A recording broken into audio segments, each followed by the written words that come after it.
Thanks so much for joining us. It is 6:32.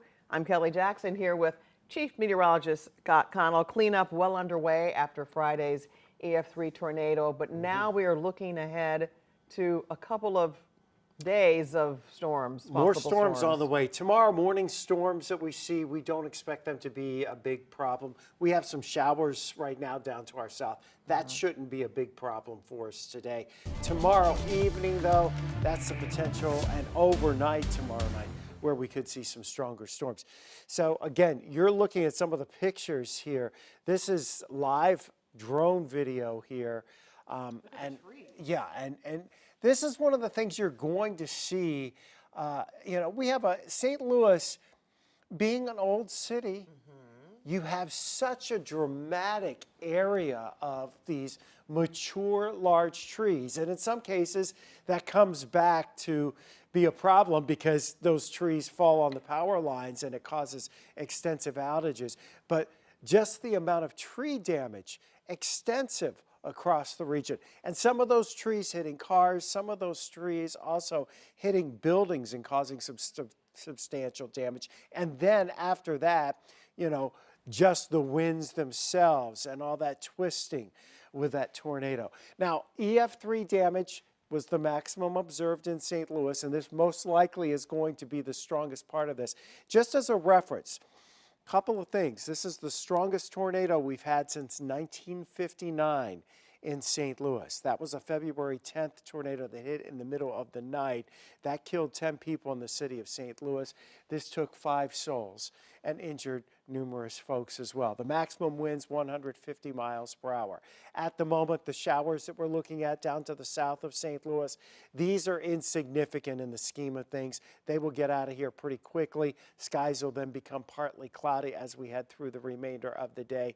And again, we'll focus then on late tonight, early tomorrow morning, when we watch some thunderstorms move in from the west. They probably won't be severe, but the ones late tomorrow afternoon or tomorrow evening into the overnight, they could be. More on that in a few minutes. All right, Scott.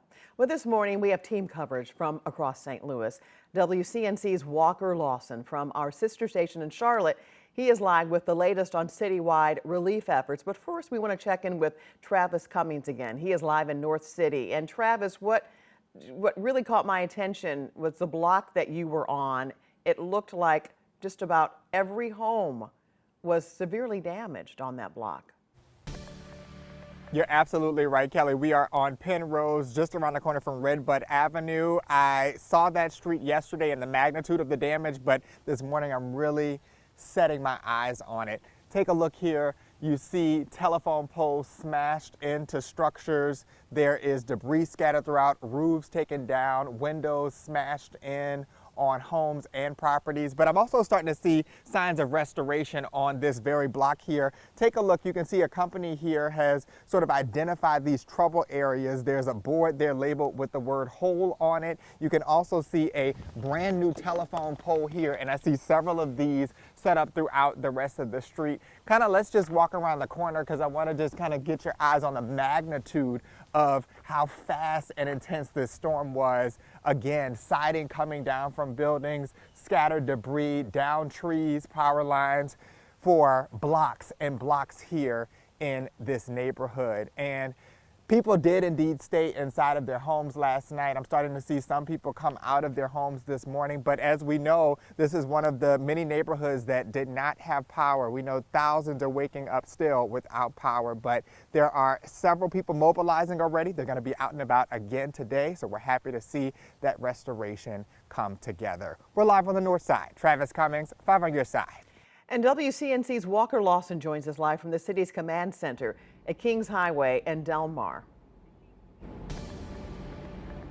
Yeah, that's right. Well, behind us, you can see that power is still out within this community here. Now, I'm going to step out of the way and just let you see there is a traffic light hanging on by a thread on this pole behind us. Again, trees, most of their canopies have been stripped from the branches, so we are still without power in this area. The only location here that has power currently is the mobile gas station that's over in this area. But again, the White Castle, Aldi, Taco Bell, all these businesses are still without power. Now, again, what we know so far is that 5 in total have been killed with 38 others injured, some of those remaining in critical condition. Now, St. Louis Fire Department has swept 62 square miles of the city and called it, quote, worse than what you could see from the air. A curfew remains in place from 9 p.m. to 6 a.m. in only the 5th and 6th districts for safety measures. Last night we heard from the chief of police and the mayor. Here's what they had to say. And we got to make sure we can keep everybody safe and make sure that nobody's taking advantage of this situation. And so far, it's been very, very minimal. And I thank the community for coming forward to make sure we keep our city safe. As we move through the next few days, we're hoping to better organize that process so regular citizens can play an important role in helping do the cleanup. Now again, we are starting to see people out and about this morning. Once the sun rose, we started seeing people assessing the damage out here. We're also seeing crews beginning to roll into this command area. So again, that restoration effort now begins in this community. Back to you. All right, thank you, Walker. And if you or someone you know needs help with storm recovery this morning, just text the word storm to 314-425-5355. We will send you a link. It also lists ways you can give back to those impacted. We're back with more after the break.